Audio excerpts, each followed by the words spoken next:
تو مجھے آج بھی یاد ہے میں نے تقریباً جب کمپٹیشن کی اسپیسیفکلی تیاری اسٹارٹ کی تھی تو اس سے 8 مہینے پہلے جو ہے وہ میں نے شوگر جو ہے وہ بالکل چھوڑ دی ہوئی تھی, کولڈ ڈرنکس بالکل چھوڑ دی ہوئی تھی. I am big fan of, میرے گھر میں جو ہے وہ کبھی کوکو کولا ختم نہیں ہوتی تھی. تو لیکن یہ ہے کہ کیا میں اچھا احسن آپ نے تو بڑی محنت کی باڈی بنانے میں اور ڈیفینیٹلی یہاں تک بھی پہنچے, لیکن جس طرح ہر فیلڈ میں ایک شارٹ کٹ مارنے کا حساب کتاب جاری ہے, وہاں باڈی بلڈنگ میں بھی جو ہے وہ شارٹ کٹ ہے. جی ہاں بالکل شارٹ کٹ ہے, اور اسٹیرائڈز کا شارٹ کٹ ہے جو کہ جان لیوا ثابت ہوتا ہے. تو بہت سارے لوگ ہم نے ایسے دیکھے جو اسٹیرائڈ کا استعمال کرتے ہیں اور excess of everything is bad. تو آپ ان کو کیا میسج دیں گے کہ آپ باڈی بنائیں, بے شک تھوڑا سا ڈیلے کر کے بنائیں, تھوڑا سا ٹائم لگ جائے, لیکن اگر آپ اس طرح سے اس طرف جائیں گے شارٹ کٹ کی طرف تو میرے خیال میں آپ کی جان بھی جا سکتی ہے. یہ بھی تھوڑا سا بتائیے لوگوں کو. بالکل میم, اس میں بالکل کوئی شک نہیں ہے کہ اگر آپ جو ہے اسٹیرائڈس کا غلط طریقے سے استعمال کرتے ہیں یا آپ استعمال بھی کرتے ہیں تو وہ ایک بالکل اچھی چیز نہیں ہے. اور میں تمام ینگسٹرز کو, کیونکہ آج کل جو ہے نا ہر کسی کو بس یہ ہے کہ وہ بہت جلدی سے جو ہے وہ اس فیلڈ کے اندر آ جائے, بہت جلدی سے باڈی بنا لے, تو ایسا نہیں ہوتا ہے. دیکھیں ہر چیز کرنے میں جو ہے نا وہ اسپیسیفکلی کچھ ٹائم آپ کو ریکوائرڈ ہوتا ہے, آپ اس ٹائم کو لے کر چلیں, اپنی زندگیوں کے ساتھ مت کھیلیں. میں آج کل سوشل میڈیا کے اوپر اور بہت سارے دوسرے پلیٹ فارم کے اوپر دیکھ رہا ہوتا ہوں کہ وہ لوگ جو ہیں وہ اوپنلی ان چیزوں کو پروموٹ کر رہے ہوتے ہیں. دیکھیں یہ پروفیشنل لائف کی جو کچھ چیزیں ہوتی ہیں, ٹھیک ہے, اگر یہ وہ لوگ یوز بھی کرتے ہیں تو وہ ایک بہت سرٹن اماؤنٹ کے اوپر جو ہے ڈرگ ٹیسٹنگ لے کر یہ ساری چیزیں وہ کرتے ہیں. ہاں جی, یہ پروفیشنلز کے لیے بنائی گئی چیزیں ہیں, اور وہ بھی اس میں سے بھی بہت ساری چیزیں جو ہے وہ لوگ لیگل کرتے ہیں تو وہ استعمال کرتے ہیں. یہ جو سلیکشن آف جم ہوتی ہے, جو بھی ینگسٹرز جم جوائن کرنا چاہتے ہیں, وہ ہم نے دیکھا ہے کہ گلی محلوں میں بورڈز لگے ہوئے ہوتے ہیں, بڑی سی ایک عجیب سی باڈی انہوں نے بنائی ہوتی ہے اور جا رہے ہوتے ہیں. تو سلیکشن آف جم کس طرح سے کرنی چاہیے, ہمیں کس طرح سے پتہ چلے گا کہ وہاں پر پراپر انسٹرکٹر ہے, وہاں پر جو ہماری باڈی کے لیے پراپر تمام تر پریکاشن کے ساتھ وہ ہماری باڈی کو مینٹین کروا رہے ہیں. کیونکہ گلی محلوں کے جم نے جو ہے وہ زیادہ بیڑا غرق کیا, ان کے پاس پراپر جو ہے وہ اتھورائز بھی نہیں ہوتے اور وہ لوگ جمنگ کرا رہے ہوتے ہیں اور پھر اس طرح سے نقصان زیادہ ہوتا ہے. اس پہ تھوڑا سا بات کریں. جی میم, اس کے اندر میں آپ کو بتانا چاہوں گا کہ دیکھیں پورے ورلڈ کے اندر جو ہے نا وہ ایک ہی ادارہ ہے جو کہ پورے ورلڈ کو جو ہے وہ فٹنس کے لیے چلاتا ہے, وہ ہے ایس کا ادارہ. ٹھیک ہے, ایس جو ہے سرٹیفائڈ ٹرینرز جو ہیں وہ اگر پاکستان کے اندر یہاں پر آتے ہیں, ٹھیک ہے, تو وہ بہت زیادہ ایکسپینسو ہیں. اب یہاں پہ مسئلہ یہ آ جاتا ہے, ٹھیک ہے, کہ ہر چوتھا بندہ جو ہے وہ آج کل جم کھول کے بیٹھ جاتا ہے اور وہ بولتا ہے جی کیا نام لیتے ہیں, میں آپ کو 2 مہینے میں جو ہے وہ باڈی بلڈر بنا دوں گا, آپ کو فٹنس ماڈل بنا دوں گا. تو ایسا نہیں ہے, ٹھیک ہے. اب یہاں پر وہ کرتے کیا ہیں, ٹھیک ہے, وہ بہت ساری غلط چیزوں کا آپ کو استعمال کروا دیں گے. ٹھیک ہے, تو ایسا نہیں ہے کہ پاکستان میں اچھے کوچ اویلیبل نہیں ہیں یا اچھے ٹرینرز اویلیبل نہیں ہیں اویلیبل, ٹھیک ہے. لیکن میں دیکھیں یہاں پہ ایک چیز یہ سمجھنے والی بات ہے کہ باڈی ہے یہ اللہ تعالیٰ نے آپ کو ایک گفٹ دیا ہوا ہے. ٹھیک ہے, ہم مہنگی گاڑیاں خرید لیتے ہیں, مہنگی چیزیں خرید لیتے ہیں, لیکن اپنی باڈی کے ساتھ جب بات آتی ہے تو وہاں پر ہم سستی چیزیں, اپنی باڈی پہ تو کسی بھی چیز کا آپ کو کمپرومائز نہیں کرنا چاہیے, کیونکہ آپ جتنا اپنا خیال رکھیں گے اتنے صحت مند رہیں گے, اتنا آپ کے لیے بہتر بھی ہوگا. بس جاتے جاتے بتا دیں, اب باڈی شاڈی آپ نے بنا لی ہے, جم کھول رہے ہیں اپنا پھر؟ میم ابھی تو فی الحال میں تیاری کر رہا ہوں آگے IFBB اور اولمپکس کے لیے. تو میرا ابھی کیونکہ ابھی مجھے بہت سارا, میرا 2025 تک کا ٹارگٹ ہے, تو ابھی بہت سارا ٹائم مجھے ریکوائرڈ ہے. تو انشاءاللہ پہلے ملک کا نام روشن کریں گے, پہلے اور زیادہ مقابلے جو ہے بڑی اچیومنٹس حاصل کریں گے, اس کے بعد پھر جا کر جو ہے وہ اپنے بارے میں کچھ سوچیں گے. ابھی جو پورا فوکس ہے اچھی بات آگے کی طرف. And you should stay focus Ahsan. اور آپ نے دیکھے فوکس کی وجہ سے آپ نے گولڈ میڈلز بھی جیتے ہیں. اپنا بہت سارا خیال رکھیے گا. احسن اسلام ہمارے ساتھ موجود تھے اینڈ بیسٹ آف احسن, اور باقی بڑے فوکس نظر آ رہے تھے. تو اللہ کرے آگے جا کے ان کی جتنی بھی ایسے کمپٹیشنز ہیں ان میں یہ ہمارے بھائی پاکستان کا نام روشن کریں, پاکستان کا نام روشن کرتے رہیں. اور جس طرح سے ابھی ہم لوگ بات کر رہے تھے کہ لوگ کسی بھی جم کو جا کے جوائن کر لیتے ہیں, یہ بہت کامن ہے مدیہ.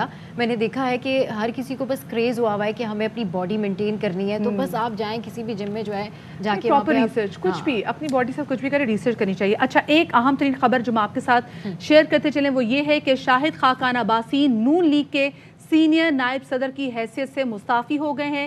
ذرائع یہ بتا رہے ہیں کہ شاہد خاقان عباسی نے اپنا استعفیٰ پارٹی صدر کو بھجوا دیا ہے, اور شاہد خاقان عباسی مریم نواز کو سینئر نائب صدر اور چیف آرگنائزر بنانے سے خوش نہیں تھے, یہ کہنا ہے ذرائع کا. اور شاہد خان عباسی کو پارٹی کی پالیسی سے بھی شدید اختلافات تھے, جس کی وجہ سے آج انہوں نے استعفیٰ نہ صرف دیا ہے بلکہ پارٹی کو بھجوا بھی دیا ہے. اور جس طرح سے ہم بات کر رہے تھے استعفوں کی, تو تحریک انصاف کے جو استعفوں کا شور تھا, تو ایک استعفیٰ جو ہے وہ حکومت کی طرف سے بھی آیا ہے, لیکن یہ اوبویسلی اس کی جو ٹرمز اینڈ کنڈیشن ہے وہ ڈفرینٹ ہے. تو شاہد خاقان عباسی نون لیگ کے سینئر نائب صدر کی حیثیت سے مستعفی ہو گئے. شاہد خاقان عباسی نون لیگ کے سینئر نائب صدر کی حیثیت سے مستعفی ہیں, اور اس کے اوپر اس طرح کی خبریں بھی تھی کہ مریم نواز جو ہے وہ بھی کچھ لوگوں کو لے کے جائیں گی اور ان کو ان سے بات کرنے کی کوشش کریں گی. اور اب انہوں نے کہا تھا کہ وہ جو اپنا پولیٹیکل کیریئر ہے وہ ری امیجننگ پاکستان کے پلیٹ فارم سے جاری رکھیں گے. ہمارے ساتھ چودھری غلام حسین صاحب موجود ہیں, سینئر تجزیہ کار, ان سے بھی جان لیتے ہیں. چودھری صاحب, یہ جو پوری سچویشن ہوئی ہے, یہ صرف یہ نہیں کہ شاہد خاقان عباسی ایک سینئر رہنما تھے, یہ سابق وزیر اعظم بھی رہ چکے تھے اور بڑے زیرک سیاستدان بھی تھے. انہوں نے آج استعفیٰ دے دیا ایک ایسی بات پہ کہ جی کہ جب مریم نواز کو سینئر نائب صدر بنایا تھا تو اسی وقت جو ہے وہ ود ان آور انہوں نے اسٹیپ ڈاؤن کر دیا تھا. سر, یہ مشورے نہیں لیتے پارٹی میں کیا ہونے جا رہا ہے, اور کسی کے مشورے سے چیزیں نہیں ہوتی؟ وہ خاندانی اجارہ داری ہے نا بہت ساری پارٹیوں پہ. پہلے تو یہ آ رہا تھا کہ شہباز شریف کو ہٹا کے تو شاہد خاقان عباسی کو وزیر اعظم بنایا جا رہا ہے. اچھا. پھر اچانک انہوں نے پینترا بدلا اور مریم کو سارا کچھ دے دیا. تو پھر یہ لوگ سمجھتے ہیں کہ ہمارا اب یہاں کوئی مستقبل نہیں ہے. ایک بندہ وزیر اعظم بھی رہ گیا اور ان کے لیے اسٹینڈ لیا ہو, اس نے کافی پہلے بھی جیلیں کاٹی ہو. جی بالکل. اور جب وہ ابھی بھی کیسز اتنے بھگت رہے ہیں. جی جی, تو اس کا مطلب ہے کہ یہ سمجھتے ہیں کہ ہمارا اس پارٹی میں کوئی مستقبل نہیں ہے. وہ الگ بات ہے, اس پارٹی کا بھی اب کوئی مستقبل نہیں ہے جو انہوں نے عوام دشمن پالیسیاں دی ہے, معاف کرنا. اچھا, ویسے چودھری صاحب یہاں پہ نا ایک سوال یہ اکٹھا ہوتا ہے کہ ہم جو موروثی سیاست کے حوالے سے بار بار بات کی جا رہے تھے نا, وہ مسلم لیگ نون ہمیشہ اسی کو نا ریپیٹ کر رہی ہوتی. ابھی دیکھیں ان کو کوئی نظر بھی نہیں آتا جب ہم اسپیسیفکلی بات کر رہے ہوتے ہیں کہ جی پنجاب میں اگر وزیر اعلیٰ کون آئے گا تو چاہے پارٹی کے سب لوگ ناراض ہو جائیں تو وہ کہتے ہیں جی حمزہ شہباز. اگر پرائم منسٹر کی بات ہو تو بڑے کمپیٹنٹ لوگ ہونے کے باوجود بھی وہ نام دیتے ہیں شہباز شریف کا. اور پھر پارٹی کو کیسے چلانا ہے تو اس میں بھی پھر دیکھتے کہ بجائے کہ کوئی اور سینئر بھی لوگ آئیں, وہ تو جو عمر میں بھی بڑے ہیں, جو بڑے زیرک سیاستدان ہیں, جنہوں نے بڑی بہاریں, بڑے سخت موسم اور مشکل وقتوں میں پارٹی کے ساتھ کھڑے رہے, قیدیں کاٹی ہیں, ان کے نام کیوں نہیں آتے؟ اس میں مریم نواز کا نام آ گیا سامنے. نہیں, وہ اپنے خاندانوں سے باہر نہیں نکلتے, اور اس کی وجہ سے یہ نہیں, ویسے ہی ان کی جو پالیسیاں آئی ہیں اور یہ 10 مہینے کی حکومت ہے, اس کے نتیجے میں تو انہوں نے اپنا بیڑا غرق کر لیا نا. آپ نے دیکھا کہ مریم صاحب آئی ہیں, بڑا زور لگایا سارے صوبے سے, تو اس طرح کا متاثر کن کراؤڈ جمع نہیں ہو سکا. اور ابھی آپ دیکھیں نا مفتاح اسماعیل صاحب کو بھی جس طریقے سے انہوں نے بھی کہا تھا کہ کیسے ان کو لنڈن میں بلا کے ایک طریقے سے ڈسرسپیکٹفل میں ان کو ہٹایا گیا تھا. مریم نواز صاحب نے اس وقت تو کہہ دیا تھا کہ مفتاح بھائی لک انٹو اٹ, لیکن اب وہ ان کو کچھ نہیں کہہ رہی, ڈار صاحب کو, وہ بھی اندیکھنے پارٹی سے ناراض ہیں. یہ بھی تو آپ کو لگ رہا ہے کہ اور بھی استعفے ایسے آئیں گے جو کہ ہم خیال لوگ موجود ہیں پارٹی میں؟